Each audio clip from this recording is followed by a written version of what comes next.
उन्होंने एक दिन रहस्य की बात बताई, वो आपको भी मैं बता देता हूं कि बंदर का जो ब्लड है ना, उसका RH फैक्टर दुनिया में सबसे आदर्श है। और आपका RH फैक्टर जब नापता है ना कोई डॉक्टर, तो बंदर से ही कंपेयर करता है, वो बताता नहीं आपको, ये अलग बात है। कंपैरिजन बंदर से ही होता है। कारण उसका है कि उसको कोई बीमारी आ नहीं सकती, ब्लड में कोलेस्ट्रॉल बढ़ता नहीं, ट्राइग्लिसराइड कभी बढ़ता नहीं, डायबिटीज कभी होती नहीं, शुगर कितनी भी बाहर से इंट्रोड्यूस करो उसके ब्लड में टिकती नहीं।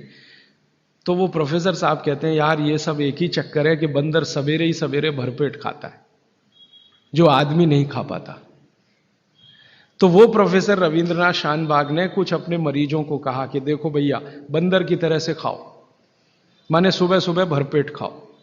तो उनके कई मरीज हैं जिन्होंने पर उन्होंने एक्सपेरिमेंट किया, और वो मरीज बताते हैं कि जब से उन्होंने सुबह भरपेट खाना शुरू किया, किसी की डायबिटीज माने शुगर कम हो गई, किसी का कोलेस्ट्रॉल कम हो गया, किसी के घुटने का दर्द कम हो गया, किसी के कमर का दर्द कम हो गया, किसी का कुछ, गैस बनना बंद हो गई, पेट में जलन होना बंद हो गई, नींद अच्छी आने लगी, वगैरह वगैरह सारे इंप्रूवमेंट वो बोलते हैं होते हैं। तब से वो चिल्ला चिल्ला कर कहते हैं, और ये बात भागवत जी 3500 साल पहले कहते हैं कि सुबह का खाना सबसे अच्छा, माने सबसे ज्यादा खाना है, सबसे अच्छा खाना है, जो भी स्वाद आपको लगता है वो सुबह ही खाइए। तो सुबह का खाना फिक्स करिए, समय तय करिए। तो समय मैंने आपको बता दिया, सूरज उगा और 2.5 घंटे तक, माने 9:30 बजे तक, ज्यादा से ज्यादा 10 बजे तक आपका भोजन हो जाना चाहिए। और ये भोजन तभी होगा जब आप नाश्ता बंद करेंगे। ये नाश्ता हिंदुस्तानी चीज नहीं है, ये अंग्रेजों की है। और आप जानते हैं ना हमारे यहां चक्कर क्या चल गया, नाश्ता थोड़ा कम करेंगे, लंच थोड़ा ज्यादा करेंगे, डिनर उससे भी ज्यादा करेंगे। सवा सत्यानाश, एकदम उल्टा। भागवत जी कहते हैं कि नाश्ता सबसे ज्यादा करो, लंच उससे कुछ कम करो, डिनर सबसे कम करो। हमारा बिल्कुल उल्टा चक्कर है, डिनर सबसे ज्यादा, लंच उससे कुछ, और नाश्ता सबसे कम। ये अंग्रेज और अमरीकियों के लिए नाश्ता कम है। कारण पता है, वो लोग नाश्ता हल्का ही करें तो उनके लिए अच्छा है, हमारे लिए नाश्ता ज्यादा ही करना बहुत अच्छा है। कारण उसका एक ही है कि अंग्रेजों के देश में सूर्य नहीं निकलता, साल में 8-8 महीने तक सूरज के दर्शन नहीं होते। और ये जो जठर अग्नि है ना, ये सूरज के साथ सीधे संबंधित है। जैसे जैसे सूर्य तीव्र होगा अग्नि तीव्र होगी, जैसे जैसे सूर्य कम होगा अग्नि भी कम होगी। तो यूरोप और अमेरिका में सूरज निकलता नहीं, साल में 8-8 महीने बर्फ पड़ती है, -40 डिग्री सेंटीग्रेड तापमान होता है। तो वहां जब सूरज है नहीं तो जठर में अग्नि हो नहीं सकती, तो वो नाश्ता हैवी नहीं कर सकते, करेंगे तो उनको तकलीफ हो जाएगी। इसलिए मैंने सबसे पहले दिन जो सूत्र बोला था, अपनी आबो हवा, अपना पर्यावरण, अपना वातावरण, अपनी तासीर, इसको ध्यान में रखकर ही चलें। तो आपके देश की जो आबो हवा और तासीर है वो ये कि हर दिन सूरज निकलता है, सुबह निश्चित रूप से निकलता है, अगले दिन भी निकलेगा, करोड़ों साल से निकल रहा है, अगले करोड़ों साल तक निकलेगा। इसलिए भारत में every morning is good morning, सभी सुबह अच्छी है। यूरोप वाले तरसते हैं गुड मॉर्निंग के लिए, अच्छी सुबह होती नहीं वहां, इसलिए हर एक आदमी दूसरे को विश करता है, may I wish you to have a good morning. इसलिए वो गुड मॉर्निंग वाले लोग हैं। हमारे यहां तो every morning is good morning. तो हम गुड मॉर्निंग में क्यों फंसे हुए हैं? तो गुड मॉर्निंग से निकलिए, नमस्ते में आइए, नमस्कार में आइए, वणक्कम में आइए। ये गुड मॉर्निंग आपके लिए काम की चीज नहीं है। और ये गुड मॉर्निंग जुड़ी हुई है आपके पेट से।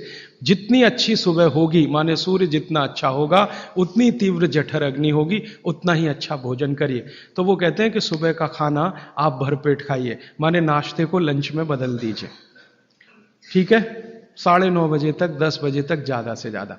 फिर आप इसमें तर्क और कुतर्क मत करिए, जी हमको दुकान जाना है, हमको ऑफिस जाना है, हमको दुनियादारी संभालनी है। किसके लिए? इसी पेट के लिए ना। ये दुनियादारी कर किसके लिए? आप इसी पेट के लिए ना।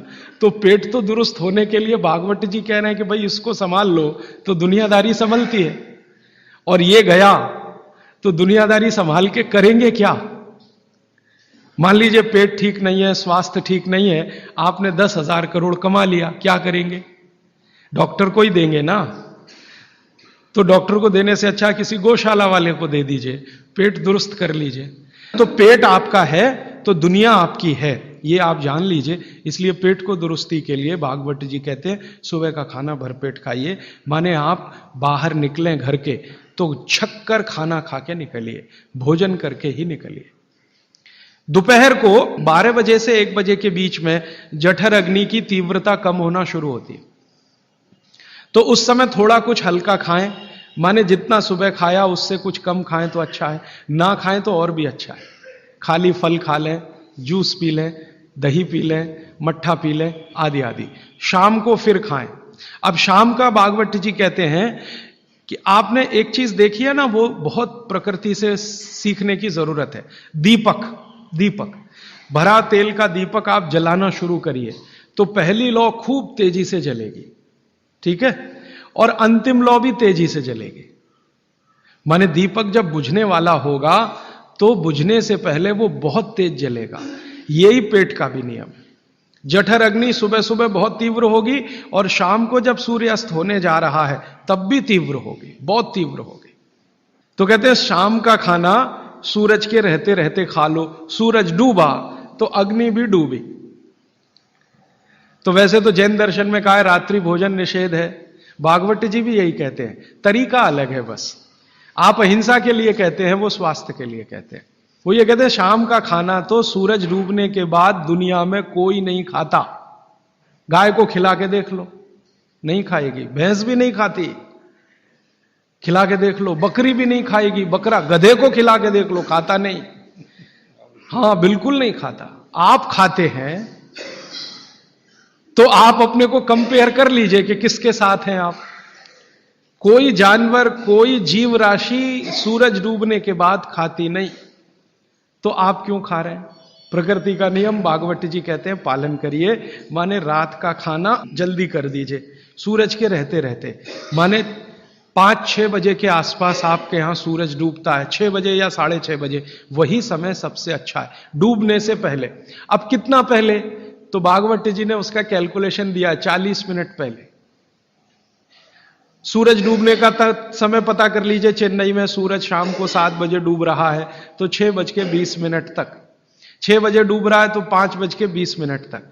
यह हिंदुस्तान के किसी भी कोने में चले जाइए, सूरज डूबने से 40 मिनट पहले का ही निकलेगा। तो 40 मिनट पहले शाम का खाना खा लीजिए और सुबह का तो सूरज निकलने के 2.5 घंटे तक कभी भी खा लीजिए। दोनों समय पेट भर के खा लीजिए। फिर कहेंगे जी रात को क्या? तो रात के लिए भागवत जी कहते हैं कि एक ही चीज है रात के लिए, कि आप कोई तरल पदार्थ ले सकते हैं, जिसमें सबसे अच्छा उन्होंने दूध कहा है। साध्वी जी तो वो भी नहीं ले सकते, साधु तो वो भी नहीं ले सकते, लेकिन आप गृहस्थी लोग हैं तो इतनी छूट चाहें तो आप ले सकते हैं। भागवत जी कहते हैं कि शाम को सूर्य डूबने के बाद, मैंने आपको कल कहा था, हमारे पेट में जठर स्थान में कुछ ऐसे हार्मोन्स या एंजाइम्स या रस पैदा होते हैं जो दूध को पचाते हैं। इसलिए वो कहते हैं सूर्य डूबने के बाद जो चीज खाने वाली है वो दूध है, या पीने वाला है वो दूध है। तो रात को दूध रख लीजिए, 6 बजे तक भरपेट खाना रख लीजिए। सुबह का खाना अगर आपने 9:30-10 बजे खाया तो शाम को 6 बजे खूब अच्छी सी भूख लगेगी। फिर आप कहेंगे जी हम तो दुकान पे बैठे हैं 6 बजे, तो डब्बा मंगा लीजिए, दुकान में डब्बा आ सकता है। हां, डब्बा आने में कोई तकलीफ नहीं है। दुकान में आप 6 बजे बैठे हैं, डब्बा आपका आ सकता है। और मैं आपको हाथ जोड़कर कह रहा हूं, आप में से कोई भी डायबिटिक पेशेंट है, कोई भी अस्थमेटिक पेशेंट है, किसी को भी वात का गंभीर रोग है, आज से ये सूत्र चालू कर दीजिए। 3 महीने बाद आप खुद मुझे फोन करके कहेंगे राजीव भाई पहले से बहुत अच्छा हूं, शुगर लेवल कम हो रहा है, अस्थमा मेरा पहले से कम हो रहा है। ट्राइग्लिसराइड चेक कर लीजिए और इस सूत्र को शुरू कर दीजिए। 3 महीने बाद फिर चेक करा लीजिए, पहले से कम होगा। VLDL, LDL आज चेक कर लीजिए, 3 महीने बाद फिर चेक करा लीजिए, बहुत तेजी से घटेगा। HDL आज चेक करा लीजिए, 3 महीने बाद चेक करा लीजिए, बहुत तेजी से बढ़ेगा। और HDL बढ़ना ही चाहिए, LDL, VLDL कम होना चाहिए। तो ये सूत्र भागवत जी का जितना संभव हो आप ईमानदारी से पालन करिए, वो आपको स्वस्थ रहने में बहुत मदद करेगा।